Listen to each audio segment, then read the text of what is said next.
In machine learning, your model is only as good as the data you feed it. But what happens when the data is messy, incomplete, or unorganized? That's where preprocessing comes in. In machine learning, clean and structured data is essential.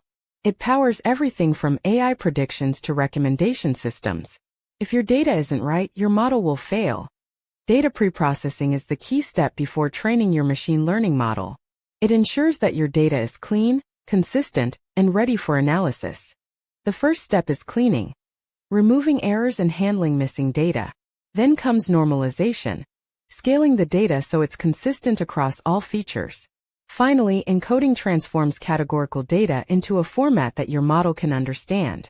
Preprocessing can drastically improve the performance of your model. Without it, you risk inaccurate predictions and wasted time. With the right preprocessing steps, your model becomes smarter, faster, and more reliable. If you're serious about machine learning, mastering data preprocessing is a must. Start implementing these steps today and watch your models improve. Like, subscribe, and hit the bell for more data science tips. Thanks for watching. Keep refining your skills and let's build smarter machines together.